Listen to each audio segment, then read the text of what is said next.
Shalom bagi kita semua, damai sejahtera daripada Allah Bapa, kasih daripada anaknya Tuhan kita Yesus Kristus, dan persekutuan daripada Roh Kudus akan menyertai kita sekalian.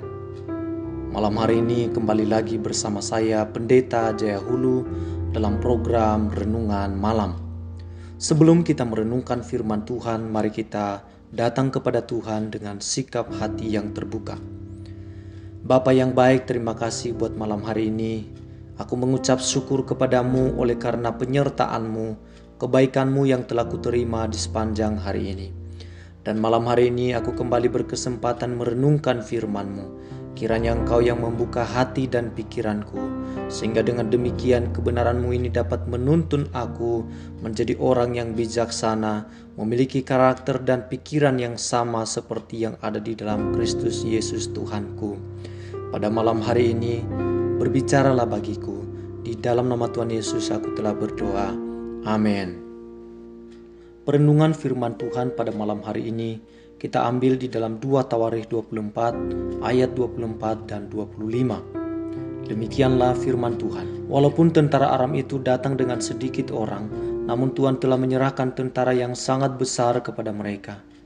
Karena orang Yahudi telah meninggalkan Tuhan, Allah nenek moyang mereka. Demikianlah orang Aram melakukan penghukuman kepada Yoas. Ketika mereka pergi daripadanya, mereka meninggalkannya dengan luka-luka berat.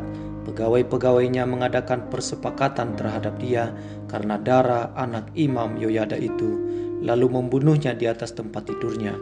Ia mati dan dikuburkan di kota Daud, tetapi tidak di perkuburan raja-raja.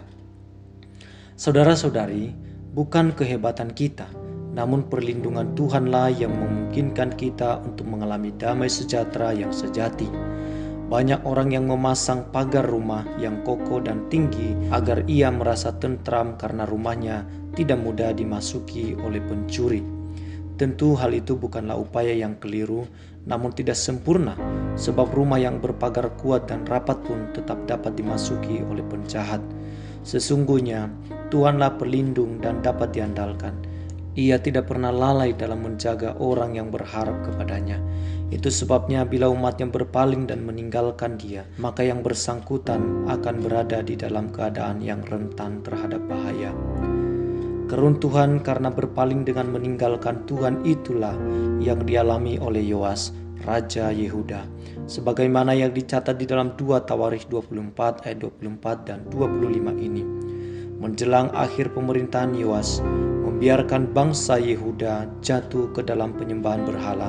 Sebagai akibat, tentara Aram yang datang menyerbu mampu mengalahkan Yehuda, padahal jumlah tentara Yehuda jauh lebih besar dibandingkan dengan tentara Aram. Hal itu disebabkan oleh karena Tuhan tidak lagi melindungi umatnya, bukan karena Tuhan berubah setia, namun karena Yoas dan bangsa Yehuda telah meninggalkan Tuhan. Memang hanya dengan berlindung pada Tuhan saja kita akan mengalami damai sejahtera yang sesungguhnya. Demikian juga di dalam kehidupan kita saat ini. Bila mana kita mengalami persoalan yang berat dan berbagai tantangan ujian di dalam kehidupan ini, hendaknya kita datang kepada Tuhan, meminta perlindungan dan tidak pernah meninggalkannya. Dengan demikian, perlindungan Tuhan turun atas kehidupan kita. Kasih setianya menjadi bagian atas hidup setiap orang yang berharap kepadanya. Pertanyaannya bagi kita adalah, ketika kita mengalami persoalan yang berat, atau mungkin cobaan dan ujian yang menghadap kehidupan kita, kepada siapakah kita berharap dan meminta pertolongan?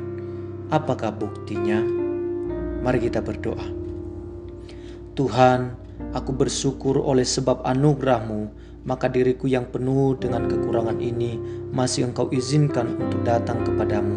Oleh sebab itu, dengan merendahkan diri, aku menghadap tahta anugerah-Mu untuk memohon pengampunan atas semua dosa dan pelanggaran terhadap firman-Mu. Hapuskanlah noda dosa dari hatiku dan bawalah diriku untuk semakin dekat dengan Engkau ya Tuhan. Sebab hanya kepadamu sajalah aku memperoleh damai sejahtera yang sejati, bukan oleh kuat dan gagahku, tetapi oleh karena perlindungan dan penyertaan-Mu. Aku akan hidup di dalam kemenangan bersama dengan Tuhan. Menjelang akhir dari hari ini, kembali aku mengucap syukur kepadamu untuk semua kebaikan-Mu yang telah kualami di dalam hidupku. Engkau baik dan kebaikan-Mu tetap untuk selama-lamanya.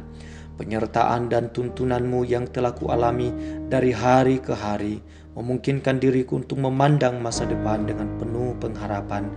Tuhan, aku menyerahkan hari-hari yang telah kulewati dan masa depanku. Biarlah Engkau Tuhan yang menuntun aku, dan Engkau yang kuandalkan dan menjadi pengharapanku. Tolonglah diriku ya Tuhan, sehingga aku tidak jauh daripada kebenaran-Mu.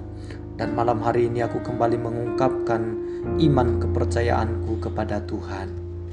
Aku percaya kepada Allah Bapa yang Maha Kuasa, Khalik langit dan bumi, dan kepada Yesus Kristus anaknya yang tunggal, Tuhan kita, yang dikandung daripada Roh Kudus, lahir dari anak darah Maria, yang menderita sengsara di bawah pemerintahan Pontius Pilatus, disalibkan, mati dan dikuburkan, turun ke dalam kerajaan maut, pada hari yang ketiga bangkit pula dari antara orang mati, naik ke surga, duduk di sebelah kanan Allah Bapa yang Maha Kuasa, dan dari sana Ia akan datang untuk menghakimi orang yang hidup dan yang mati.